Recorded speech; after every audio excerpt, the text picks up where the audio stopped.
Welcome to another Epic Ethics story, part of the Daniel's Fun Ethics Initiative Elementary School program. As you listen to the story, consider the 4 awesome questions, inspired by the Rotary 4-way test. Is it true? Is it fair?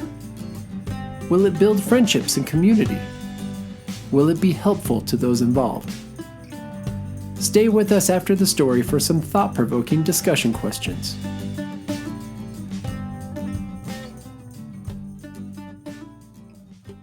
And now, The Stonecutter, a Japanese folktale. Once upon a time there lived a stonecutter who went every day to a great rock on the side of a big mountain and cut out slabs for gravestones or for houses. He understood very well the kinds of stones wanted for the different purposes, and as he was a careful workman, he had plenty of customers. For a long time he was quite happy and content, and asked for nothing better than what he had. Now in the mountain dwelt a spirit, which now and then appeared to men, and helped them in many ways to become rich or prosperous.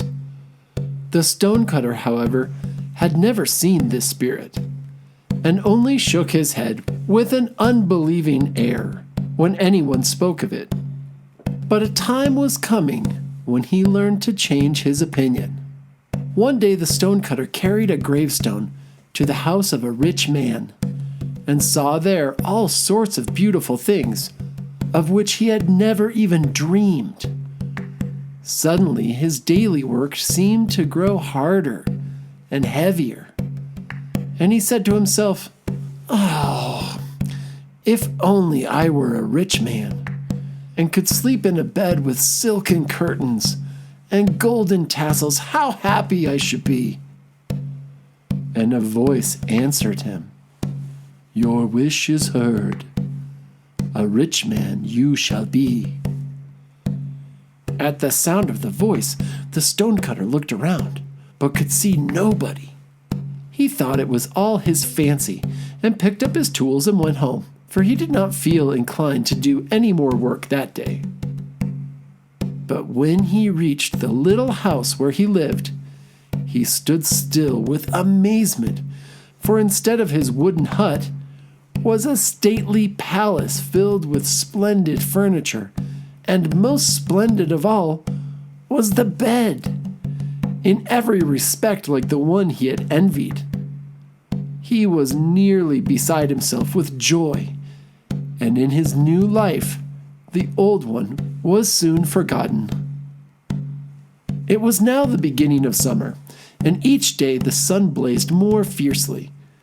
One morning, the heat was so great that the stonecutter could scarcely breathe, and he determined he would stop at home till the evening. He was rather dull, for he had never learned how to amuse himself, and was peeping through the closed blinds to see what was going on in the street, when a little carriage passed by, drawn by servants dressed in blue and silver.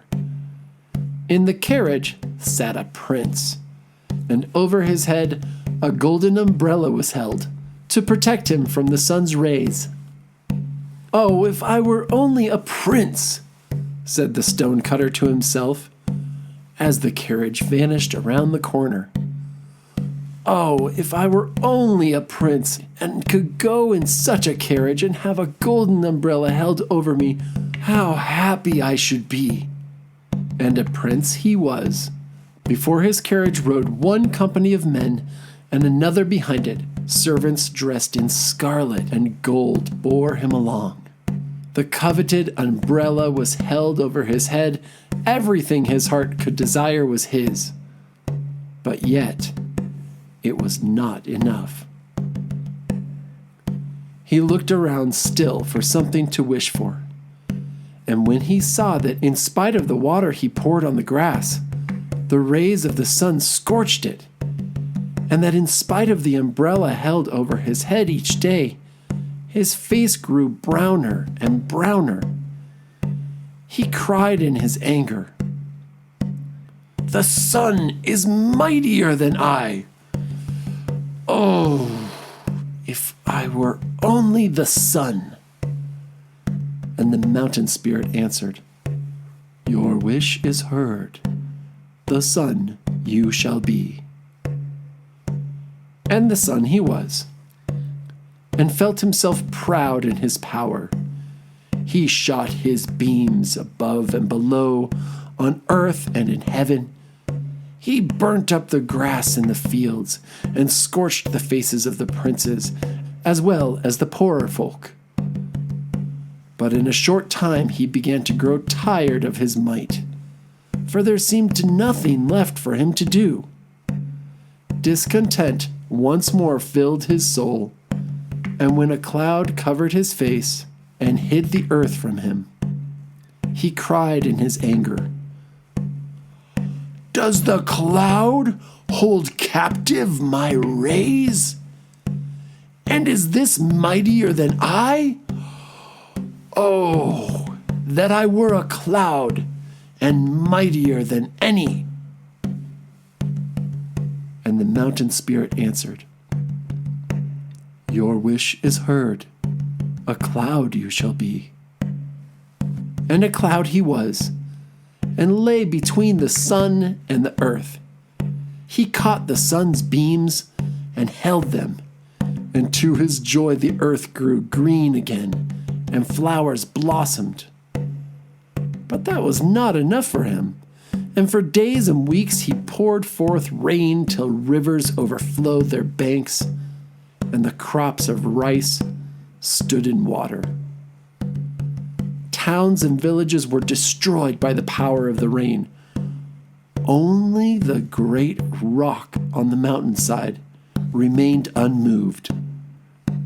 The cloud was amazed at the sight and cried in wonder, Is the rock, then, mightier than I? Oh, if I were only the rock. And the mountain spirit answered, Your wish is heard. The rock you shall be. And the rock he was, and gloried in his power. Proudly he stood, and neither the heat of the sun nor the force of the rain could move him. This is better than all, he said to himself. But one day he heard a strange noise at his feet, and when he looked down to see what it could be, he saw a stonecutter driving tools into his surface. Even while he looked, a trembling feeling ran all through him, and a great block broke off and fell upon the ground.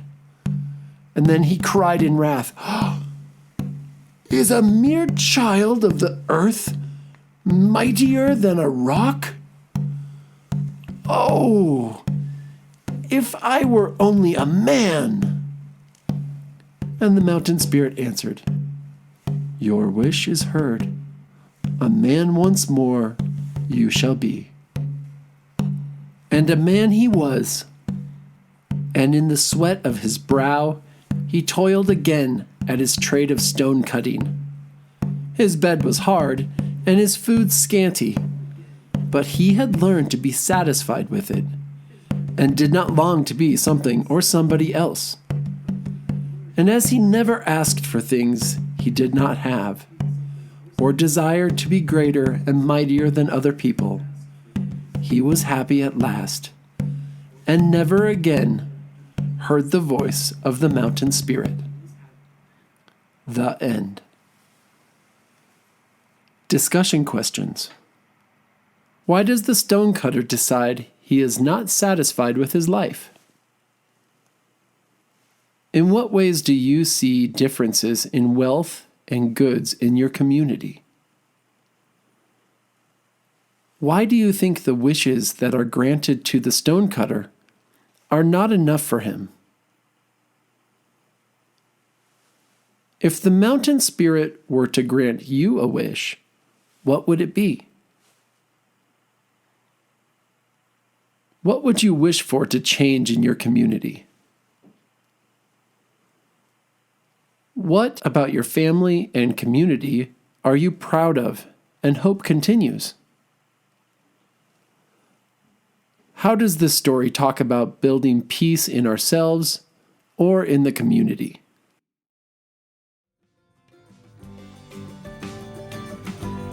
This has been an Epic Ethics recording, generously sponsored by the Daniels Fund Ethics Initiative.